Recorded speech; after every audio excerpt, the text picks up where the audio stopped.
Buenos días, encantado de estar con ustedes. Igualmente, profesor. Bueno, primero nos gustaría comprender un poco más la situación sobre los recortes, concretamente cuáles son los recortes y bueno, y sus primeras impresiones sobre esta masiva movilización en Madrid.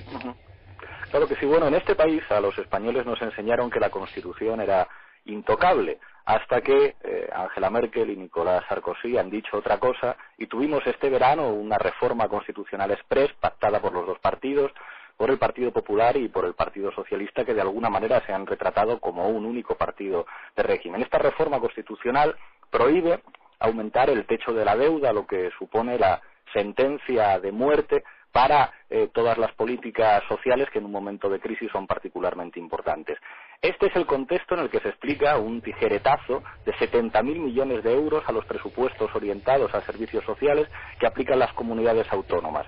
En el caso concreto de Madrid, lo que tenemos es que la Comunidad de Madrid, gobernada por el Partido Popular, ha pedido a los profesores, funcionarios que den más clases para así poder despedir a miles de profesores interinos que estaban desarrollando una función fundamental porque dicen que no hay mayores recursos. Hay que recordar que el Partido Popular destina una ingente cantidad de recursos públicos a financiar la educación privada impartida por la Iglesia Católica. La respuesta ha sido ayer una huelga general con muchísimo éxito y una manifestación en la que los organizadores hablan de 100.000 personas. Sí, realmente son... Buen día, profesor Eduardo Galfer es mi nombre. Sí, los medios de comunicación aquí en la Argentina reflejan esto, ¿no? En masivas marchas y protestas. ¿Se sumaron los indignados ayer o no? ¿Fue pura y exclusivamente de la comunidad educativa? Los indignados, de hecho, están representando de alguna forma el hilo conductor, el hilo rojo que vincula las diferentes movilizaciones que se dan en todo el Estado. Por desgracia, los sindicatos han ido muchas veces a la cola a la hora de responder a las agresiones a los derechos sociales, han ido a la cola respecto a los indignados, que fueron los primeros que se manifestaron por la defensa del estado del bienestar y que por supuesto están presentes en cada manifestación que se ha dado tanto en Madrid como en otras ciudades del estado y por supuesto estuvieron ayer en la movilización. Ahora, profesor, el Fondo Monetario Internacional y la Unión Europea siguen presionando y siguen avanzando en estas políticas, digamos. No parece verse una marcha atrás en las medidas que se van a tomar. ¿Cuál cree usted que será el camino a elegir por parte de ustedes, de los indignados? Digo, ¿Qué van a hacer? ¿Aceptar directamente? Está claro que hay un problema de soberanía.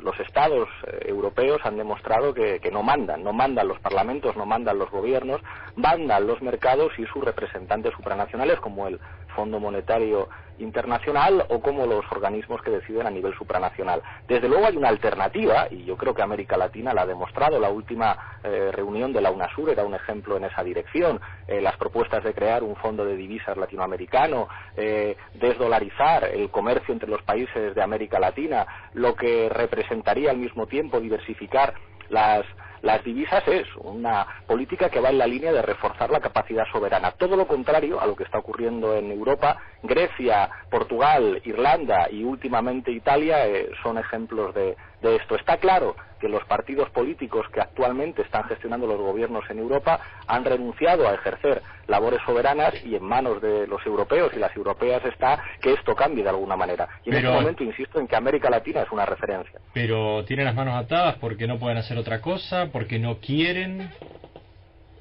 Hombre, es verdad que de alguna manera cómo se instalaron los regímenes políticos en Europa después de la Segunda Guerra Mundial ha hecho que de alguna forma los sistemas políticos se hayan revelado hasta este momento como intocables. De alguna manera se ha logrado hasta no hace mucho mantener una cierta estabilidad política. Sin embargo, en los últimos años esto está cambiando.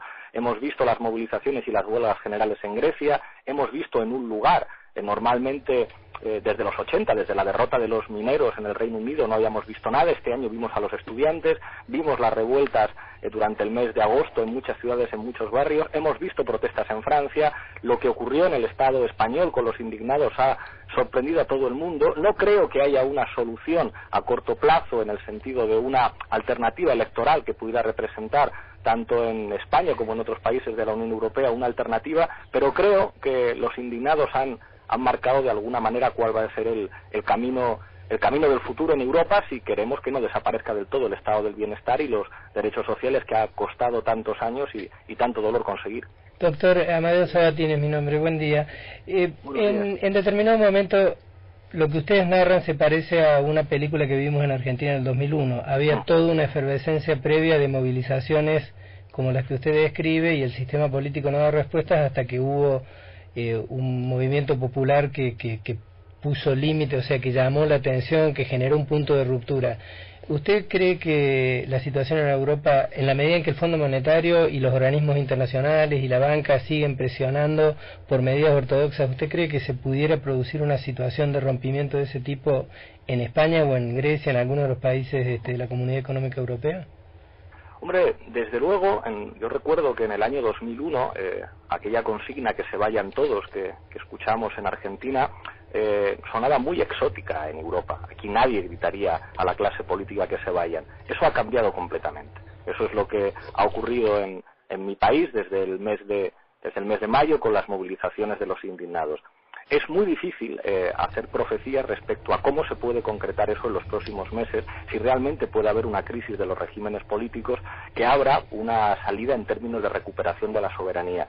Pero desde luego lo que está ocurriendo en estos momentos no tiene precedentes y creo que la experiencia latinoamericana y argentina en concreto puede enseñarnos mucho para saber lo que puede pasar en los próximos meses cuando todas las instituciones internacionales están alertando sobre que la crisis va cada vez a peor. Claro. La noticia de ayer, antes de ayer, cuando Standard & Poor's volvía a reducir en este caso la calificación de la deuda italiana, parece un anuncio de lo que va a terminar ocurriendo en España pronto y desde luego las consecuencias de todo eso sobre el nivel de vida de las clases medias en Europa, que han sido la base del sostenimiento de sus regímenes políticos, puede tener consecuencias difíciles de prever y desde luego de inestabilidad y de puesta en cuestionamiento de los regímenes políticos en Europa. Desde lo político y lo financiero, profesor, nos da la sensación desde aquí, desde lejos y leyéndolo todo por los medios gráficos online, tenemos la sensación de que un poco Alemania y otro poco Francia, un poco Merkel y otro poco Sarkozy, los están ajustando y es como que financieramente se van a quedar con los aparatos financieros de Portugal, de Grecia, de España. Sin lugar a dudas. El hecho mismo de que el Banco Central Europeo sea un organismo autónomo ya indica bastante cómo funciona la democracia en Europa. Los únicos que mandan, por lo menos formalmente, son Sarkozy y Merkel, y al fin y al cabo ellos también son instrumentos de los poderes financieros europeos. Lo que está ocurriendo en las últimas semanas es una demostración de que democracia y mercado van en direcciones opuestas. ¿Esto permite un crecimiento de esa derecha más radical, casi xenófoba? ¿Quién se beneficia políticamente con todo esto, con este movimiento? Desde luego en España todo apunta a que el Partido Popular, el partido heredero del franquismo, el partido más conservador, más de derechas, va a ganar las elecciones el próximo día 20. Es verdad que lo que hemos visto en otros países de la Unión en los últimos meses va en otra dirección. Lo que yo creo que está claro es, y la reforma constitucional en España que les indicaba al principio va en esa dirección, es que tanto los partidos del llamado centro izquierda como los partidos del centro derecha han mostrado su verdadera cara en estos últimos meses. Son un único partido de régimen. Al fin y al cabo, las diferencias que encontramos entre el tipo de política económicas que plantea el centro izquierda y el centro derecha son cuestiones de matiz. La medida más importante que se ha tomado en los últimos 4 años, que es esta reforma constitucional hecha con secretismo de manera express este verano, está pactada por los dos grandes partidos. Es decir, no parece que vaya a haber líneas muy divergentes a la hora de hacer políticas económicas y subordinar la soberanía de los países a los mercados. Claro. En ese sentido, yo creo que sería necesario una salida desde fuera, que de alguna manera retratara a los dos grandes partidos, y esto es algo que no solamente se da en España, se da en casi todos los países europeos, como dos caras de la misma moneda, y que surgiera una tercera vía, ahora sí, no como la de Tony Blair, una tercera vía en serio que planteara una alternativa en el sentido de recuperación de la soberanía. Teniendo en cuenta lo que hemos vivido en más de un país de América Latina, como recién usted hacía referencia, profesor, digo, no por la soberbia, sino por la experiencia que hemos tenido con el Fondo Monetario Internacional. ¿Por qué el Fondo Monetario Internacional insiste con sus recetas, habiendo tan malos antecedentes en el mundo? Hombre, porque a ellos les va bastante bien, ¿no?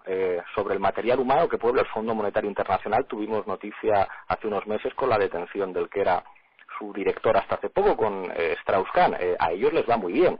y los intereses que ellos representan siguen estando salvaguardados. Digamos que parece que dejó de estar de moda hablar de clases sociales, pero las clases sociales siguen existiendo, y cuando vemos los sueldos que cobran los ejecutivos de las grandes empresas transnacionales, vemos que sus instituciones de gobierno global protegen de manera ejemplar sus intereses. El FMI y el Banco Mundial, a mi juicio, son dos ejemplos de ello. Perfecto. Profesor, muchísimas gracias, ha sido usted muy amable. Muchísimas gracias a ustedes, un placer. Igualmente.